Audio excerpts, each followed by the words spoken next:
Hello everyone, welcome to YouTube channel Target for IQ.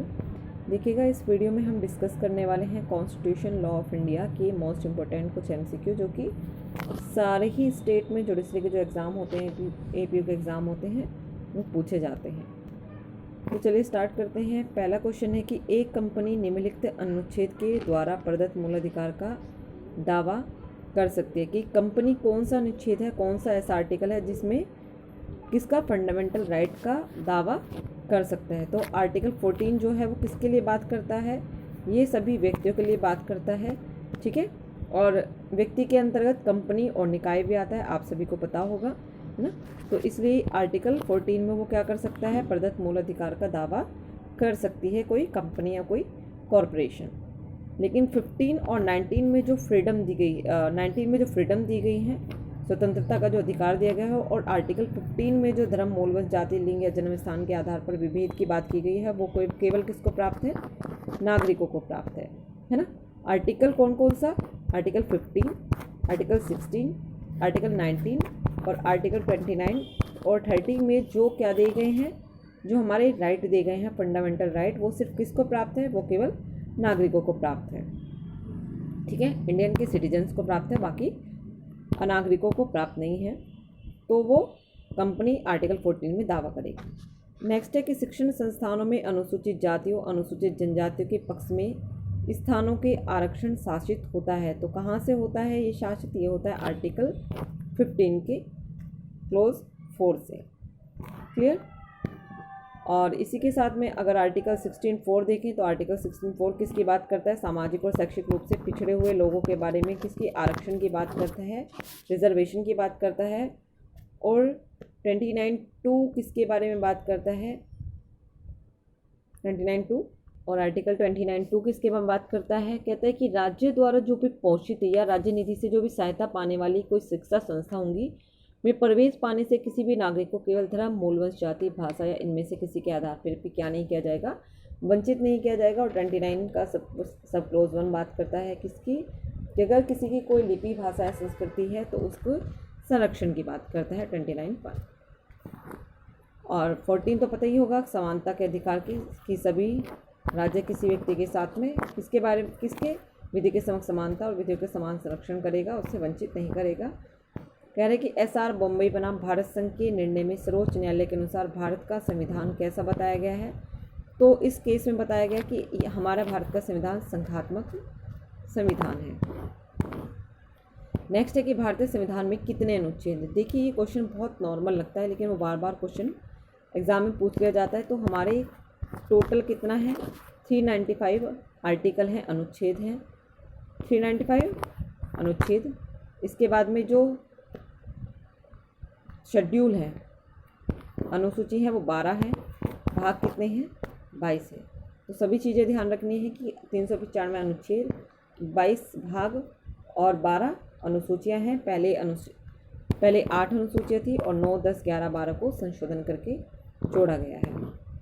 Next है कि उद्देशिका क्या है। तो उद्देशिका क्या संविधान का भाग है या संविधान का भाग नहीं है, अंग नहीं है। तो Berubari versus union of India वाले केस में क्या कहा गया था कि हमारे जो संविधान की उद्देशिका है वो संविधान का भाग नहीं है। लेकिन फिर Keshavananda Bharati versus union of India का केस आया, उसमें क्या कहा गया कि उद्देशिका को क्या है, उद्देशिका संविधान का भाग है। क्लियर। नेक्स्ट देखिएगा, संविधान की उद्देशिका में समाजवादी और धर्मनिरपेक्ष शब्द जोड़े गए थे। समाजवादी, धर्मनिरपेक्ष और अखंडता शब्द कब से जोड़े गए थे, 42वें संविधान संशोधन के द्वारा, और इसे मिनी कॉन्स्टिट्यूशन के रूप में भी जाना जाता है, ठीक है।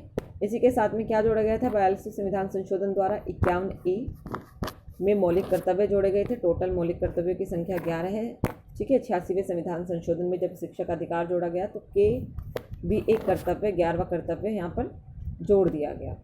क्लियर है। नेक्स्ट देखेंगे कि भारत के संविधान की प्रस्तावना में अब तक कितनी बार संशोधन किया जा चुका है।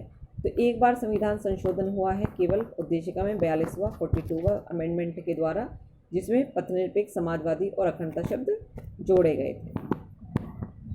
नेक्स्ट क्वेश्चन कहता है कि संविधान के अनुच्छेद 21 में दिए गए जीवन के अधिकार में निम्नलिखित में से कौन सा अधिकार सम्मिलित नहीं है। तो ना जीने का अधिकार सम्मिलित नहीं है, और श्रीमती दुग्गल श्रीमती दुबल वर्सेस महाराष्ट्र राज्य का केस था एक, और एक और केस था जी। उन दोनों केसों में क्या कहा गया कि 21 में दिए गए जीवन के अधिकार में मृत्यु का अधिकार भी सम्मिलित है। लेकिन फिर ज्ञान कौर वर्सेस पंजाब राज्य का केस आया, बहुत फेमस वर्डिक्ट है ना, ज्ञान कौर वर्सेस पंजाब राज्य, आई थिंक 1996 में आया था। उसमें क्या कहा गया कि जी जीने के अधिकार में ना जीने का अधिकार सम्मिलित नहीं होता, और धारा 306 और 309 आईपीसी की संवैधानिक है, ना कि अनकॉन्स्टिट्यूशनल।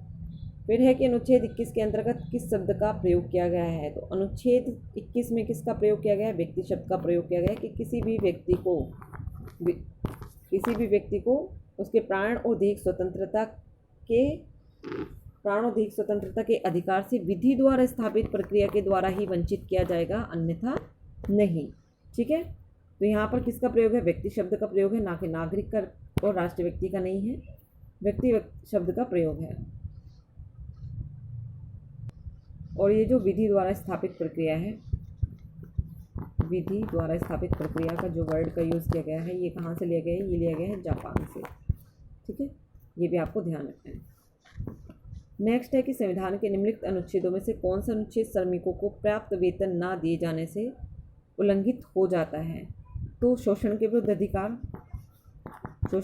अधिकार कहाँ पर दिया गया है? आर्टिकल 23 एंड 24 में ना, आर्टिकल 23 और 24 में दिया गया है। और आर्टिकल 23 द्रव्यपार, बेगार या बलाश्रम का विरोध करता है ना, और पर्याप्त वेतन न देने पर यही इसी का उल्लंघन हो जाता है।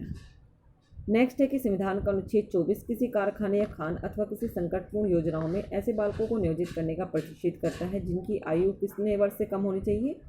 14 वर्ष से जिनकी आयु कम होगी, है ना, जिनकी आयु 14 वर्ष से कम होगी तो उनको क्या कर रहे हैं कि आप किसी भी कारखाने खान में नहीं लगाएंगे। और MC Mehta versus union of India का केस बहुत फेमस है, बहुत ही इम्पोर्टेंट है। इसी के साथ में MC मेहता वर्सेस तमिलनाडु राज्य का कारखानों में जब तिल्ली माचिस बनाने के उद्योग में बच्चों को लगाया गया था, तो वो भी ये बहुत फेमस केस है इसके लिए। नेक्स्ट है कि जनहितवाद को निम्नलिखित में से किस न्यायालय में दाखिल किया जाता है? पब्लिक इंटरेस्ट लिटिगेशन को कौन से कोर्ट में कहाँ ले जाया जा सकता है? तो आपको अगर किसी के मौलिक अधिकारों का अगर उल्लंघन हुआ है तो उसके लिए सुप्रीम कोर्ट और हाई कोर्ट में जा सकते हैं, है ना। इसी के साथ में क्या कहता है कि अगर किसी के विधिक अधिकारों का भी उल्लंघन हुआ है, विधिक अधिकार और मौलिक अधिकार दोनों का उल्लंघन हुआ है, तो उसके लिए हाई कोर्ट में जा सकते हैं। हाई कोर्ट को ज़्यादा जुरिडिक्शन है किससे? सुप्रीम कोर्ट से, क्योंकि वो किसकी बात कर देता है? वो बात कर देता है कि अगर किसी के विधिक अधिकारों का उल्लंघन हुआ है तो भी आप हाई कोर्ट में जा सकते हैं, और किसी के फंडामेंटल राइट को उल्लंघन हुआ है तो भी जा सकते हैं। लेकिन उच्चतम न्यायालय किसकी बात करता है? फंडामेंटल राइट के उल्लंघन के बारे में। तो कहाँ पर जा सकते हैं? जनहितवाद कहाँ पर दायर किया जा सकता है? हाई कोर्ट और सुप्रीम कोर्ट दोनों में किया जा सकता है। अब नेक्स्ट क्वेश्चन देखते हैं। कह रहा है कि निम्नलिखित में से कौन सी याचिका अपने अधिकारों को जानने का शाब्दिक अर्थ रखती है?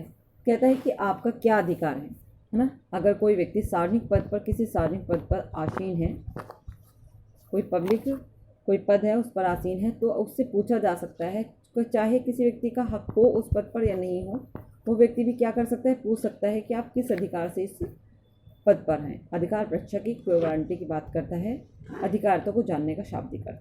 ठीक है, प्रतिषेध में क्या किया जाता है? प्रोहिबिशन में कि जब कोई लोअर कोर्ट मतलब सबॉर्डिनेट कोर्ट क्या कर रही है? अपनी अधिकारता से बाहर काम करती है, अपनी अधिकारता का प्रयोग नहीं करती है, या अपनी अधिकारता से कम का प्रयोग करती है, या फिर इसी के साथ नैसर्गिक न्याय का पालन नहीं करती है, तो उसे डिसीजन देने से रोक दिया जाता है। और प्रेषण जब उसने डिसीजन दे दिया है अधिकारता के बाहर, अधिकारता से कम या नैसर्गिक न्याय का प्रयोग ना करते हुए, तो इसे सुप्रीम कोर्ट कहाँ अपने पास बुला लेती है और उसे चेक करती है। इसी के साथ परमादेश में जब कोई अपने कर्तव्य का पालन नहीं करता है न्यायिक रूप से, तो उसे आदेश दिया जाता है कि हम आदेश देते हैं कि आप ये कार्य करें। नेक्स्ट है कि अधिकारों के अनुपालन के लिए कितनी रिट याचिकाएं जारी कर सकता है? जो सुप्रीम कोर्ट है या हाई कोर्ट है, अधिकारों के अनुपालन के लिए कितने प्रकार की रिट याचिकाएं जारी कर सकता है? तो 5 प्रकार की। सबसे पहले है बंदी प्रतीक्षण, बोल सकते हैं हम हैबिस कॉर्पस। ठीक है, इसके बाद कह सकते हैं परमादेश मैंडेमस। फिर है क्यो वारंटो अधिकार परीक्षा, उत्प्रेषण सेटरी, उसके बाद में है प्रोहिबिशन प्रतिषेध। ठीक है, तो कितने तरीके की रिट जारी की जा सकती है? 5 तरह की। नेक्स्ट है कि जब सेना विधि परिवर्तन में हो तब संविधान के किस अनुच्छेद के अंतर्गत मूल अधिकारों पर निर्बंधन अधिरोपित किए जा सकते हैं। तो जब आर्टिकल 34 के 3 सेना विधि परिवर्तन में हो तो मूल अधिकारों को क्या निलंबित किया जा सकता है। कह रहे हैं कि भारत का संविधान है, भारत का संविधान कैसा संविधान है, ये आंशिक रूप से कठोर और आंशिक रूप से लचीला है। इसमें ना तो बहुत आसानी से क्या किया जा सकता है, संशोधन किया जा सकता है, और ना ही इसमें संशोधन करना इतना कठोर है कि इसमें संशोधन ही ना किया जा सके। ठीक है, तो वह आंशिक रूप से कठोर और आंशिक रूप से लचीला है और लिखित संविधान है। नेक्स्ट है कि भारत में आंतरिक शांति के आधार पर कितनी बार आपातकाल की घोषणा की गई है। तो आंतरिक शांति के आधार पर केवल एक बार जून 1975 में घोषणा की गई थी, और 44वें संविधान संशोधन के द्वारा क्या किया गया कि सशस्त्र विद्रोह के नाम से दे दिया गया। भाई आक्रमण या सशस्त्र विद्रोह कर दिया गया, अब आंतरिक शांति नहीं है। फिर कह रहा है पूर्ण विश्वास और क्रेडिट का सिद्धांत भारतीय संविधान के किस अनुच्छेद में निहित है। तो पूर्ण विश्वास और क्रेडिट का जो सिद्धांत है वो भारतीय संविधान के अनुच्छेद 261 में हमारा निहित किया गया है ना। और बात करें अगर आर्टिकल 368 की, तो यहाँ पर बात की गई है भारत के संविधान में संशोधन की, और संशोधन कितने तरीके से हो सकता है। पहला हो सकता है साधारण बहुमत के द्वारा ना, साधारण बहुमत मतलब जिसमें दोनों सदन के साधारण बहुमत हो। फिर उसके बाद में है विशेष बहुमत से, और उसके साथ में है विशेष बहुमत और आधे राज्यों के विधानमंडल के समर्थन से। क्लियर, तो 3 तरीके से हमारे संविधान में संशोधन हो सकता है। इसी के साथ अगर बात करें कि आपातकाल हमारे यहाँ पर कितने प्रकार के हैं, तो 3 प्रकार के आपातकाल की बात की गई है। सबसे पहले आर्टिकल 352 में, जिसमें बाह्य आक्रमण या सशस्त्र विद्रोह के आधार पर आपातकाल लगाया जाता है। आर्टिकल 356 में संवैधानिक तंत्र के विफल हो जाने पर। फिर आर्टिकल 360 में वित्तीय आपात। और अगर बात की जाए कि वित्तीय आपात आज तक कितनी बार लगा है, तो आज तक एक बार भी हमारे देश में वित्तीय आपात नहीं घोषित किया गया है। ठीक है, आई थिंक आपको वीडियो पसंद आई होगी। Thank you so much.